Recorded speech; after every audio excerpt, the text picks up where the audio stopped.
design review is broken. Yeah. It doesn't give the community the opportunity to have meaningful input, and it takes too long. Well, that's City Council member Dan Strauss there, chair of the council's Land Use Committee, talking about some changes for Seattle when it comes to design review, the process used to gauge the appearance of new construction, etc. The city's put that process on hold, essentially, with the building of affordable housing, but do we need that process at all? Some questions there. Also, what impact will a changing Public Safety Civil Service Commission have on Seattle's anemic efforts to bring in new police officers? And what kind of city council are we going to have by the end of this year with at least 4 council members not running again? Well, we're talking about that and a whole lot more on Seattle News, Views, and Brews this week. I'm Brian Callanan. I'm a host on Seattle Channel. The views expressed here are my own. And I'm joined by my co-host, as always, David Croman of the Seattle Times. And David, I mentioned this before we got online here. We actually saw each other in person a few days ago at KUOW for Week in Review. It was really good to see you. I'm glad that we're still in the flesh, or at least a little bit. Yeah, likewise. Yeah, it was great to actually do something in person. Between COVID and a new baby, I don't leave the house all that often. So that's all right for the last few years. So it was nice. That's right. Hang in there, man. Hang in there. Thank you very much, David. I love a good podcast on StreamYard, but it was really good to see you too. Thank you, David. Thank you to City Grind Espresso, our background noise sponsor for the audio podcast. They're on the first floor of Seattle City Hall. And a big thanks to our patrons too. Just this past week, we had Linda join us at the $5 level. Linda, I'm going to send out your very own Seattle News, Views, and Brews sticker. You can get yours today, too, if you pledge that low amount of $5 a month. Also, Mug Club members, you are the coolest. These are the OGs here. Another mugshot sent in by Alex, a mug full of screws in front of a house he's working on. This dude's so tough, he drinks those for breakfast. Alex, I love it. Thank you for sending those in. I know I'll be hearing more from you soon. So please do support the show as best you can. The $5 level is what we're suggesting. We'll get that sticker out to you, and my undying thanks as well. Thanks also to Converge Media for airing the video version of this podcast Wednesdays at 7. Let's get going with Right Here, Right Now. Well, David, I am diving deep into the council agenda this week. At just about the time we're recording this, the Public Safety Civil Service Commission is the topic of conversation at the council's Public Safety Committee meeting. So the council is in the process of reappointing this commission's executive director, Andrea Scheel. And why is this important? Well, this commission is in charge of administering the tests to bring in new police officers and firefighters for that matter. But the SPD, as we know it, really hurting in its recruitment. And this commission is trying a lot of new ideas, opening up the testing process to just about 365 days a year, allowing for more remote testing options to make sure travel isn't a barrier for candidates. David, I'm drawing from this that the council is trying just about everything, and I mean everything, to bring in new officers. I just wonder how much the Public Safety Civil Service Commission is going to help out here. Any thoughts on this? Yeah, the Public Safety Civil Service Commission, I think, has always been kind of the forgotten child of the various kind of police systems. They also agencies that are connected to it. Yeah. Mm-hmm. Yeah, exactly. They also handle fire department business too. Right. For a while, the Public Safety Civil Service Commission was in the accountability world of policing. Police could kind of go down 2 different tracks. And the Civil Service Commission was kind of where the police department sent the officers who they were pretty sure had actually done the thing that they were accused of doing. Right. So some of the kind of most egregious examples of police unaccountability would end up in the Civil Service Lack of accountability. Mm-hmm. Yeah, they also got, we also heard some about them a few years ago because they had talked about, because you get points on these exams to become a police officer, and they expanded some of those points to, you got extra points if you could speak another language or, came from maybe we're in the Peace Corps. It's pretty standard for you to get extra points if you've been in the military. And so they were talking about kind of expanding that to other skills. But as far as their ability to increase the number of people who are coming into the police department, I think it's going to take a little more than what happens in the Civil Service Commission. But it's a office that serves a sort of not often seen, but probably more important than we might think role in that whole hiring process. Yeah, I just remember this was really front and center a couple of years ago. Remember when officers were starting to leave the department. It was in the middle of CHOP and all this other kind of stuff. And Councilmember Herbold, I remember, the chair of the Public Safety Committee, was saying to Carmen Best, who was then the chief, was like, all right, we can use the Public Safety Service Commission here to make sure that we're hiring these officers ahead of these, so that that officers that are let go, Yeah. we could have these officers that have more experience let go before the ones that have less experience, that might be members of communities of color, etc. So I think this agency can come to the fore at some point. And I just dovetailing on your point earlier with regard to the different points that the officers get, the commission's putting this program in place in June of this year. Candidates who have done direct community service for more than 2 years. So this is something where they're in communities. Peace Corps is a great example, but I think this is a little more localized. They're going to get preference to be hired here. And this really just feels like a part of a trend, David, that we've seen over the past several years for a lot of different police departments out there. Officers trying to be less of a military force, I guess, and more of a community connector, a community guardian, a community advocate. Do you see that too here? Yeah, I think that's the goal, and that was the goal too with the preference points for additional languages and right, some kind of level of service. I seem to recall. I mean, of course, they don't cover this stuff day in and day out anymore, but I seem to recall that very few ever actually took advantage of those preference points. And I think some of the officers that did. I mean, I think in part some of the goal was to recruit officers who maybe spoke languages from East Africa or from some immigrant communities. And I seem to remember that the officers who got the points, I think they spoke like French and German, and which is valuable, but I don't know that was exactly the demographic they were going for. So I mean, I think that's an interesting point. I've forgotten actually that the Civil Service Commission was brought into the forefront when Councilmember Herbold was talking about out of order hiring layoffs. The Civil Service. There was some question about whether that was possible or not, and I think the Civil Service Commission is sort of in that bucket of government agencies that would really prefer to not be in the spotlight and not be very true asked to weigh in on these highly charged decisions. And so I remember actually asking them a few times if this is something that they could do, and they never really, as far as I can remember, gave super straight answers. And then it turned out it didn't because I think the answer was, we don't really know if this is possible. And then it never really became relevant because so many officers left the department that there wasn't actually any direct layoffs happening. So it became kind of moot. Just a very interesting commission to look at. And I think you're right. This is an agency that doesn't like to be in the spotlight, but they are very much this week in talking with the city council, and everything that has to do with police right now is so high profile for them. Well, guess what? If you thought that was a deep dive on the council's agenda, here's something in front of the full council on Tuesday afternoon that I thought was really interesting, David.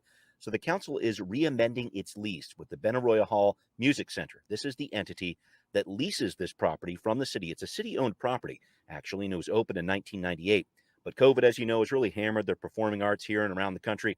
Things are starting to get back to normal, but here's what the council's doing. It's saying those concession payments that are supposed to come into the city each year from Benaroya, $760,000, we're going to stop asking for that and ask the center to reinvest that into capital programs for Benaroya. And then it's also saying Benaroya has to show annually $1.2 million in public benefits to go along with this public benefit rent. And that can be discounted tickets, community education, and service.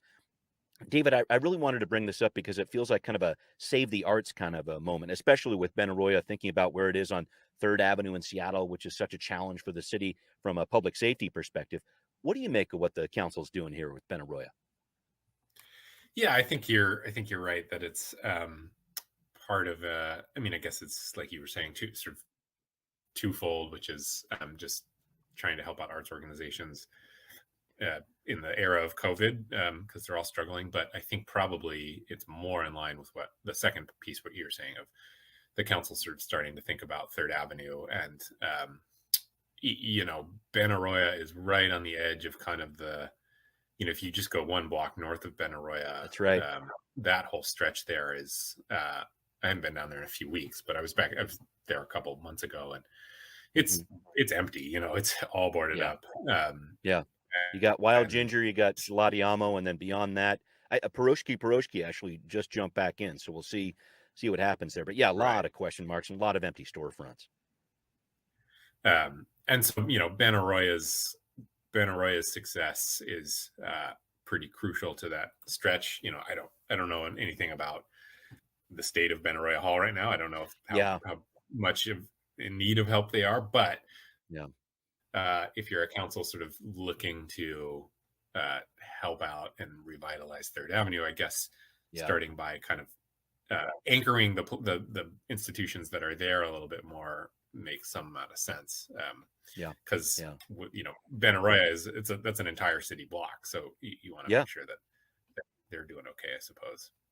Yeah, and I know we don't talk about the arts a lot on this podcast, but it is really something that makes our region cool. I think it's a big piece of it. And I recall reading a King County report last year that said about a third of the people involved with the local arts industry are considering leaving the area. And I know rising cost of living is a key part of that, but I kind of look at what the city's doing to help Ben Arroyo. I think about smaller arts organizations in the city too. I just wonder what 2023 is going to bring for them. It has been such a challenging time to try to put COVID behind us. And what I know about Ben Arroyo, David, is that, it's a hall that fits about 2,500 people, maybe a half house when they started off this past year in the fall when they began their symphony program there. So I just worry about, if this needs to happen with some of these bigger programs, what's happening to some of these smaller ones? I think they might be in trouble in a lot of ways. Yeah. I mean, I hope not. I don't know. Yeah. I do think probably some combination of people still just being hesitant. I went to a reading of David Sedaris, and I think that was probably the maybe summer 2021. I don't know. It was in this period where I think people kind of thought vaccines were the end of COVID, and it was this really joyous occasion because it felt like, okay, we've kind of put this behind us. Of course, we know that's not the case anymore. And so I hadn't heard the thing about half full house symphony. That's too bad to hear. But I also wouldn't be surprised. I think people are kind of hesitant to go near Third Avenue. I mean, maybe sometimes that's fair, sometimes it's a little overblown, I think. But regardless, the message that people are getting is going to Third Avenue is not a good idea. And so I think that probably has something to do with it too. I mean, especially you think of the clientele that is likely to go to Ben Arroyo Symphony concert. It's going to be older and wealthier. And so, like you said, I hope it's not a sign of things to come for the broader art scene. I think the broader art scene, in my opinion, the bigger issue is the housing cost issue. I mean, it's hard to be a struggling artist in this town. Ben Arroyo seems like maybe that's kind of about bigger kind of systemic issues around Third and COVID. Yeah. I'll just struggle working in local media, and we'll see how that goes. I hear exactly what you're saying. All right. Well, up next, it sure seems like the people who are not running for Seattle City Council are almost making more headlines than the ones who are. We're going to have some details coming up on Now Hear This. So late last week, we heard the news from Shama Sawant, the city council's longest tenured member, that she would not be running again. She's going to head up a group called Workers Strike Back as she pushes for a nationwide socialist movement and the end of capitalism as we know it. Her targets in her speech last week, not just the threat of right wing, as she put it, but even people in her own socialist movement and progressives as well. Here's a piece of what she said. Since I was elected in 2013, more than 200 self-identified Democratic Socialist candidates have been elected nationally. But unfortunately, with rare exceptions, the overwhelming majority of them have abandoned their campaign promises and failed to stand up to the political establishment. David, we talked about this a little bit on KUOW last week, but I just wanted to drill down on this idea of if Councilmember Sawant is trying to build a movement, doesn't that take some coalition building at some point? I mean, she name-checked AOC, Pramila Jayapal as corporate sellouts, basically, in her speech as well. She pushed back on union leadership in some ways. Where's the coalition? Where's the movement? Well, Sawant, this is exactly how I would expect Sawant to go out, because she has never been loyal to individuals. But she's always been loyal to the cause, and we see that here, which is, Pramila Jayapal kind of went out on a limb early on and endorsed her. I mean, that's she, Jayapal at the time, she wasn't in Congress yet, but had eyes, I think, on national politics, and went out on a limb and endorsed basically a Marxist Trotskyite, and then here, which I'm sure helped lend some credibility to Sawant and help her get elected. And then here's Sawant on her way out, kind of ragging on Jayapal's tenure in Congress. So, I think for Sawant, the kind of personal politics thing has always been the enemy, which is when you sort of are backroom dealing, sort of handshake deals, backslapping. Right.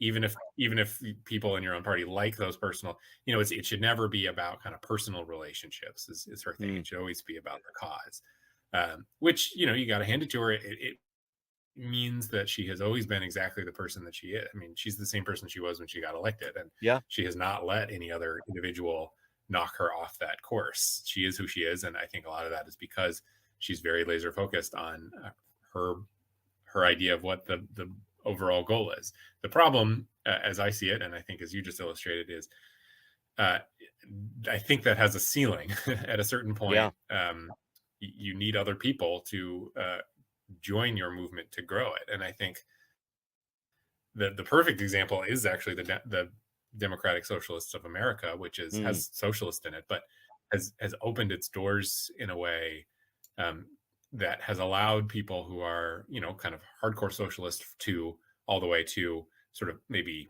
socialist curious or just kind of supportive of larger social programs.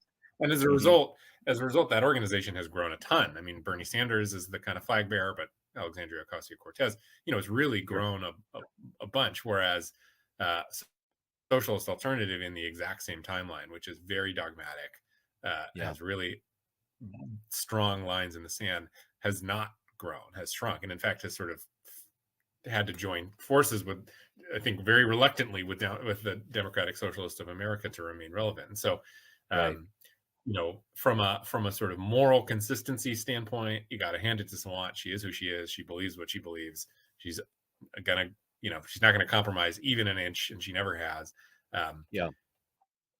That leaves me a little skeptical as far as its momentum beyond the Seattle City Council.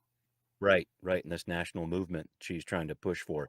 Just looking back here locally, though, David, in the council races that are ahead, I got to say the silence is deafening from incumbent Dan Strauss in District 6, from incumbent Tammy Morales in District 3.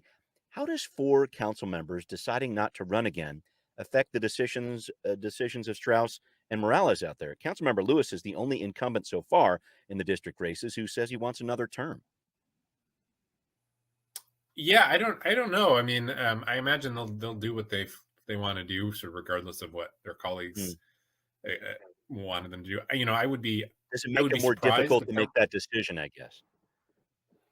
Yeah, maybe a little bit. At the same time, is it more difficult, if you hate the job, which I think not everyone who is on the Seattle City Council hates the job, but some people do who have the, I think there's a reason that Alex Peterson is leaving after one term.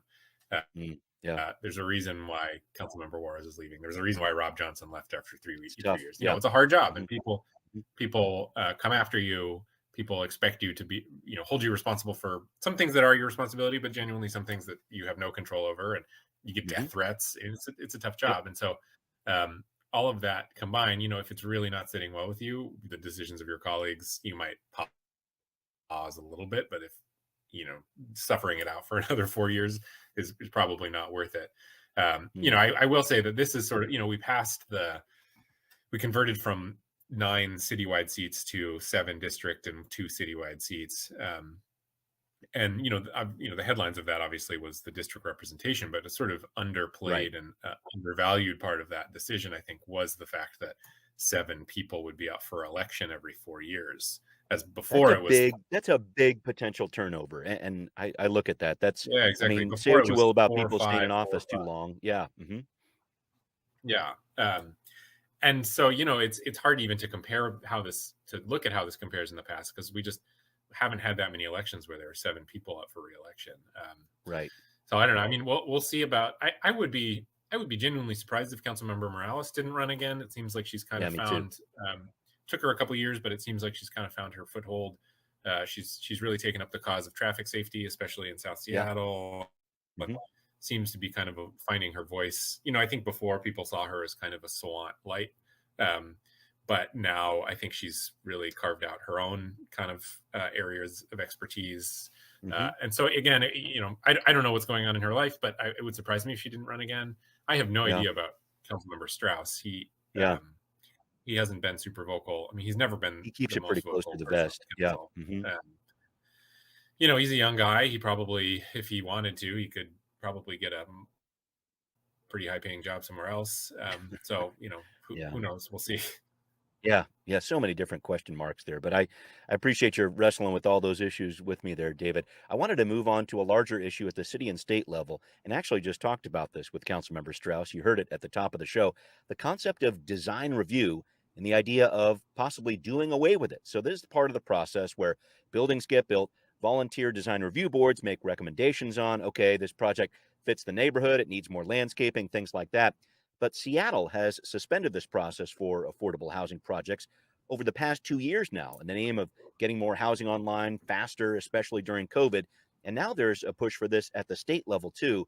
There's actually a bill in the legislature, folks, right now that says, let's suspend design review for all new residential construction unless you're in a historic district. David, just a general thought on this. What do you think of this idea? Do we need design review?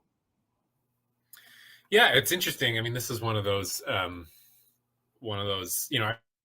remember starting City Hall in 2015 and not really anybody was talking about design review. And now I think the housing shortage and crisis has put a lot more focus on what gets in the way of building a lot of housing. And there are a lot of reasons why housing is not built in large scale in Seattle. But, I think design review is now being seen as one of those that slows down housing construction sometimes significantly. And it's not, it's one thing if it's design review from like okay, we got to make sure this building isn't going to fall down or it's, not going to create dangerous situation or something like that. But a lot of this is about like looks and aesthetics. And so I think what that's doing is people are starting to ask questions about, at a time when we're, housing prices are what they are, homelessness is what it is. And we're just not building enough housing for people. Should we really be delaying projects for as long as we are because someone doesn't like how the trim looks or whatever? But then does it turn into a situation where let me interrupt, it's just this whole idea of, well, then do we crank out these, cookie cutter apartments where everything looks the same and it looks the same from city to city? I guess that's the other side of this argument. Right. Yeah. That is the other side of this argument. I think a lot of McMansions don't have to go through design review, and I'm not sure people would say that those are paragons of architecture. It's also an interesting scenario in which it's, we are putting a lot of trust in the volunteers on this design review board to be the representatives of our taste. Maybe I like blocky apartments, but it's not up to me to say. And so, I guess it's just one of those. I think every step of the way between deciding something should be built and it actually being built and how much of it can be built is now getting new scrutiny. Whether each one of those steps is the where the answer to our housing crisis lies is a question. But I think there is undoubtedly not enough housing. That is not up for debate. And so whether or not design review is the problem or not, or whether it should be done away with, I don't know. But I do think it's kind of interesting and worth at least taking a look at these things. And, as a journalist, I find this kind of stuff fun where there's this room of people toiling away, deciding what looks good and what doesn't. I like when random little pieces of bureaucracy start to get a little light and people start asking questions about it, because I think it's important to do for sure. And it's taking the design review out potentially removes a little bit more of the public facing process. I mean, city administrators would still do this work to make sure that things are fitting in the neighborhood and all that kind of stuff. But just briefly on this last piece here, this idea of exempting historic neighborhoods as they're talking about at the state level, that one feels a little dangerous to me too, because potentially that gets weaponized. Quick, let's become a historic neighborhood so we don't have to go through this. Or we do have to go through this, etc. Help me out with that last part briefly. Right. I mean, we see this in Wallingford, Yep. which is, I'll admit, I never know. There's like different stages of when something becomes historic, and I always have a hard time of keeping track exactly where a certain thing is on that spectrum. Yeah. I know that there has been some progress, some movement towards making Wallingford a historic neighborhood, which could potentially exempt it from needing to add density or growth. And yeah, I mean, Wallingford is cute. It's super cute. It's a nice neighborhood. Is it historic? Yep. I don't know. Yeah. And is this, and we have seen, I think this comes up with the tree canopy to a certain extent too. Sure. Yep. There are a lot of ways that people use something other than just opposition to new housing to sort of slow down new housing. Again, I'm not saying do away with historic districts or historical areas, but I always think it's worth sort of examining people's claims, whether they are actually making those claims for the reason they're making those claims. Yeah. No, that's a huge part of it. All right. Well, coming up, following up on a story David's been working on for the past several months, traffic deaths in our state hit a near record high last year. We're going to talk about why on Transportation Talk. Well, David, I saw a recent headline about traffic deaths in our state from 2022 at the highest rate we have seen since 1990. So the Washington Traffic Safety Commission there at the state level says we had 745 deaths statewide last year. More than half of them involved some sort of impairment. Let me know what you make of this report, because I know there's a lot of talk about lowering the blood alcohol level for drivers. What's going on here? I think a lot of things are going on. I mean, the frustrating thing in Washington is, nationwide in 2022, there appears to have been at least a flattening of traffic deaths, or maybe even a marginal, very small decrease in 2022 compared to 2021. That is not true in Washington, which saw a 20% jump.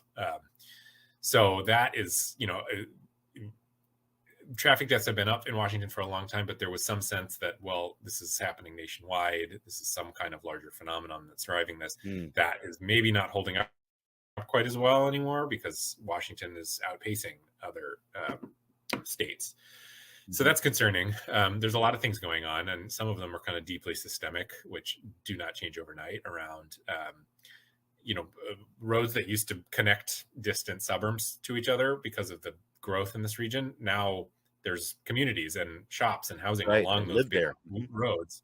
Tacoma's or Pierce County is a good example. I wrote about that before, which is like State Route 7 used to basically be a highway between communities. Now there are whole communities along that highway. So that's right. That's a big driver, big cars, people driving quickly because there's not as much congestion maybe. But impairment, I think, all those things are really tricky to figure out and to slow down. I think relative to that, impairment to lawmakers feels like something that maybe they can actually address in short order. And there's some data out of Utah, which is the only other state in the country to go to 0.05 blood alcohol limit, which this would do, that seems to suggest that it had made a difference. And so it's interesting, it passed out of committee with both Republicans and Democratic support. In fact, it was of the people who did oppose it, a Democrat was one of them. Right. And so, I think it feels like within lawmakers' grasp to do something about that.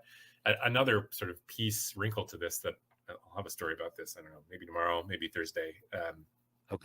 Which is the state toxicology lab, which processes all of these blood results. That's super backed up by like a year. And that is causing problems too, because somebody gets a DUI, but the prosecutors might not file charges because they won't have the blood results back. In the meantime, that person is still driving. There are several examples of people getting a DUI, not being charged because the backlog, and then getting another DUI in the meantime. That's not okay. So, that's another issue that lawmakers need to deal with. But again, both of those things feel like, okay, we're not going going to rebuild all of Pierce County overnight to make it safer. Yeah. But Right. maybe we can do a couple things that will take a few drunk drivers off the road and therefore lower some traffic deaths. That's fair. We'll see what happens in Olympia with that one. But David, we need to wrap up, and I feel like it's time to check in on your garden. I know spring is a ways off, but are you just letting things lie dormant? Is it time to plant the cruciferous vegetables? What's going on, man? Well, we put a bunch of compost down just to kind of prime the pump a little bit, and then here Cool. probably in a month maybe we'll start our indoor seeds. So Love it. It's time to start thinking about it, which is always an exciting time. I like this time almost better than the harvest time. It's just fun to think of. It's like spring training, there's so many Well, possibilities. I was going to say, which is a couple weeks away too. It times out great. Yeah. Awesome. Exactly. Yeah. I love it. David, thank you as always for joining me. Thanks to everybody listening to Seattle News, Views, and Brews, where you can always find out what's brewing in local politics. The podcast is on Apple, Spotify, wherever you might listen. Please do find Seattle News, Views, and Brews on Patreon and show your support. Thanks also for watching on Converge Media, too. We'll see you next time. Seattle News, Views, and Brews is an independent production of Callanan Media Services. Copyright 2023.